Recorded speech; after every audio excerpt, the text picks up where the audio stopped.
గుంటూరు పట్టణంలో అరండల్పేట 3 లైన్లో ఉన్నటువంటి శ్రీ దేశీయ విశ్వ బ్రాహ్మణ సమాజం ప్రాంగణంలో ఆదివారం ఆచరణ సభ నిర్వహించారు. ఈ కార్యక్రమానికి ఆంధ్రప్రదేశ్ రాష్ట్ర విశ్వ బ్రాహ్మణ సంఘం అధ్యక్షులు పావులూరు హనుమంతరావు పాల్గొన్నారు. విశ్వ బ్రాహ్మణ సమాజం మహాసభ సాక్షిగా నూతన కమిటీని ఎన్నుకున్నారు. అశేష జనాభా మధ్య నూతన కమిటీ ప్రవేశపెట్టడం జరిగింది. అధ్యక్షులుగా జంపని రాధాకృష్ణమూర్తి, ఉపాధ్యక్షులుగా నంద వీరప్రసాద్, ప్రధాన కార్యదర్శి కందుకూరి శ్రీనివాస సుధాకర్రావు, కార్యదర్శి పూసపాటి గిరిధర్, కోశాధికారి కందేపు వెంకట్రావు, కమిటీ సభ్యులుగా నాగ వాసుదేవరావు, అద్దంకి భద్రయ్య, కొమ్మూరి రావణ బ్రహ్మ, శరత్ కుమార్, కాజా భరద్వాజ, తూర్లపాటి వెంకట నగేష్, తూళ్లూరు సుధాకర్ రావు తదితరులు కమిటీ సభ్యులుగా ఉన్నారు. Election committee chairman Pamulapati Malleswara Rao, సభ్యులు కె గణేష్, అతులూరి శ్రీధర్ పాల్గొన్నారు. పాలసీ మీద ఒక 10 మంది సంక్షేమం మీద పెద్దలు పూర్వీకులు విషయాల మీద జరిగిన చర్చ అని చెప్పాను. ఏమనుకోవద్దు దయచేసి. ముందుగా ఒక్క నిమిషం మన చందు గారిని, ఎందుకంటే వారి అనుభవం పెట్టడం జరిగింది. తదుపరి మరలా ఉన్నటువంటి పెద్దలందరూ కూడా ఒక కమిటీ లాగా కూడా ఫామ్ చేయడానికి చూస్తా ఉన్నాను విధి విధాలు. అది కూడా 10 సంవత్సరాలు పైబడిపోయింది అనుకుంటాను. ఇక్కడ ప్రతి 3 సంవత్సరాలకి ఒకసారి జరగాలి. అక్కడ కూడా అంతే, 3 సంవత్సరాలకు ఒకసారి లేదా 4 సంవత్సరాలకు ఒకసారి, 2 సంవత్సరాలకు ఒకసారి ఉంటాయి. నెలకు సంపాదించే అవకాశం ఉంది. దానికోసం ప్రయత్నం చేయాలి. 100 కోట్ల ఆస్తి అవసరమైతే 100 కోట్ల ఆస్తిని అమ్మేసి ఓ పక్కగా అమరావతిలోకి వెళ్ళి పెద్ద ఎత్తున 4 రకాల బిల్డింగ్స్, 4 రకాల హాస్టల్స్ కట్టుకునే అవకాశం ఉంటుంది విశ్వ బ్రాహ్మణ జాతి కోసం. అలాంటి ఈ ప్లానింగ్ లేకుండా పూర్తి స్థాయిలో దోపిడీదారులాగా తినే వ్యవహారాన్ని అందరూ ఖండించాల్సిన అవసరం ఉందని కూడా ఈ సందర్భంగా తెలియజేస్తా ఉన్నాను. సోదరు 12 గంటలు ఇప్పుడు 1:15 నిమిషాలు అయింది. ఇంతవరకు నాకు అందినవి 5 నామినేషన్లు మాత్రం ప్రెసిడెంట్ గారు, ఆ తర్వాత కొలగాని నంద వీరప్రసాద్ గారు యాజ్ వైస్ ప్రెసిడెంట్ గారు,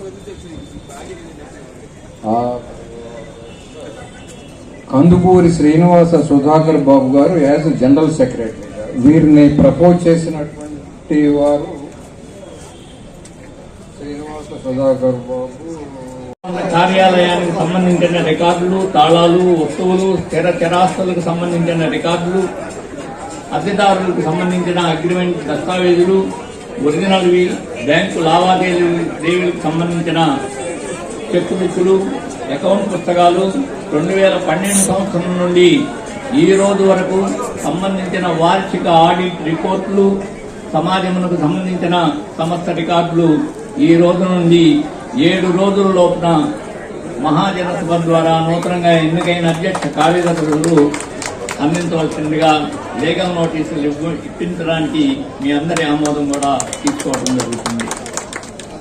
ఇక 7వది, సమాజ ప్రాంగణంలో ఉన్న అద్దెదారులైన షాపు యజమానులందరికీ మరియు సమాజం యొక్క బ్యాంక్ అకౌంట్లో ఉన్న బ్యాంక్ మేనేజర్లకు నూతనంగా ఎన్నికైన కార్యవర్గ వివరాలను తెలియజేస్తూ ఈ రోజు నుండి అనగా 27/2025 నుండి కార్యవర్గం ద్వారా జరపాలి అని కోరుతూ వారికి నోటీసులు ఇవ్వడానికి మహాజన సభ ఆమోదాన్ని కోరుతూ ఉన్నాం.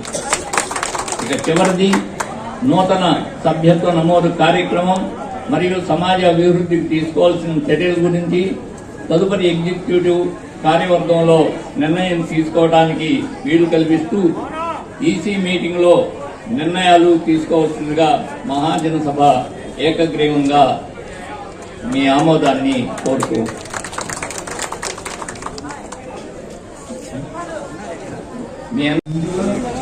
హనుమంతరావు పావులూరి, అధ్యక్షులు ఆంధ్రప్రదేశ్ విశ్వ బ్రాహ్మణ సంఘం. ఈరోజు గుంటూరులో ఉన్నటువంటి గిరి నాగమాంబ వరలక్ష్మి సమాజం, ఆంధ్రప్రదేశ్ దేశీయ విశ్వ బ్రాహ్మణ సమాజానికి సంబంధించి 10 సంవత్సరాలుగా ఎన్నికలు జరగకపోవడాన్ని నిరసిస్తూ దీని మీద ఒక మహాసభ నిర్వహించాలని చెప్పి ఒక కమిటీ వేసుకుని ఆ కమిటీ ఆధ్వర్యంలో మహాసభ నిర్వహించడము, ఆ మహాసభలో మహిళలకి ఓటు హక్కు కల్పించాలి. అదేవిధంగా ఒక పెద్ద ఆరోపణ ఉన్నటువంటి సందర్భంలో ఈ కేసులు వీటన్నిటి గురించి కూడా చర్చించుకున్న పిదప ఒక మంచి ఆలోచన చేసింది కమిటీ. ఈ మహాసభ తీర్మానం ప్రకారమే ఏదైనా యాక్ట్ చేస్తారు కాబట్టి నూతన కమిటీకి అభినందన తెలియజేస్తూ వారు లోకల్ గౌరవ శాసనసభ్యులతోటి వారితో చర్చించుకొని వారి దగ్గర నుంచి తాళాల అభినందన తీసుకొని కూడా భవిష్యత్తులో ఎలాంటి ఇబ్బంది లేకుండా ఈ సమాజం ద్వారా వచ్చేటువంటి ఆదాయ వనరుల్ని విశ్వబ్రాహ్మణ జాతిని